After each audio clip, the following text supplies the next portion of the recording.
Decadent, creamy, and packed with seafood flavor, this hearty soup is the perfect bowl of food to warm you up on a cold winter's night.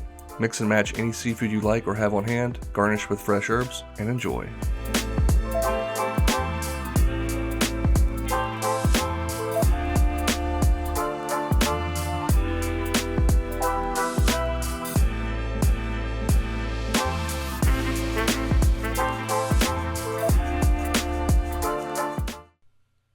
We'll start things off with 1 stick of unsalted butter. Hey, I said it was decadent and creamy, not healthy.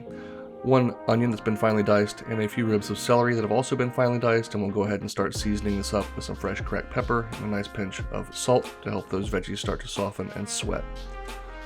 Give them 5 to 6 minutes to soften, let that butter melt. Next up, we're going to add in about 4 or 5 cloves of minced garlic, and start seasoning things up with about a half teaspoon of cayenne pepper, some Cajun seasoning. The exact amounts and instructions will be down below as always. And some Old Bay seasoning, that's seafood's best friend, as you know.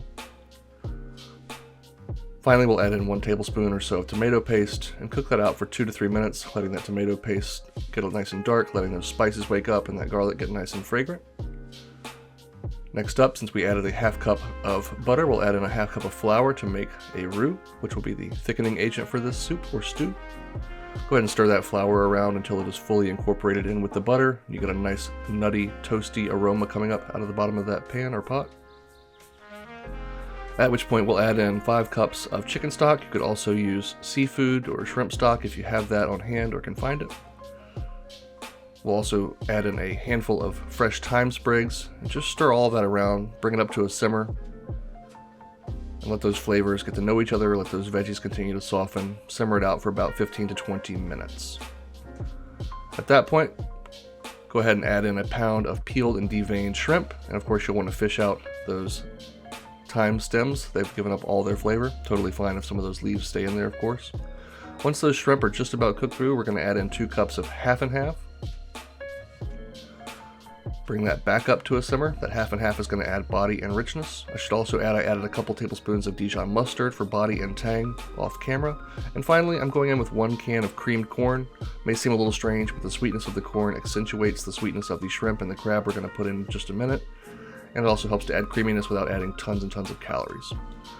Once the soup is just about done and the shrimp are cooked through, add in about a half pound of lump or claw crab meat and just warm it through in that soup. We're not trying to cook anything here. That crab is already cooked. So once it's warmed through, we are ready to bowl this up.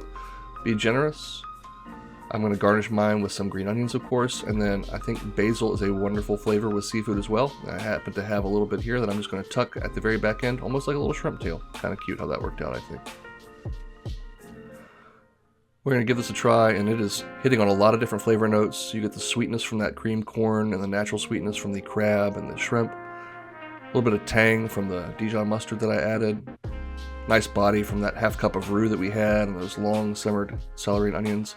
Definitely recommend serving this with some nice crunchy pieces of bread or toast. It's a perfect accompaniment.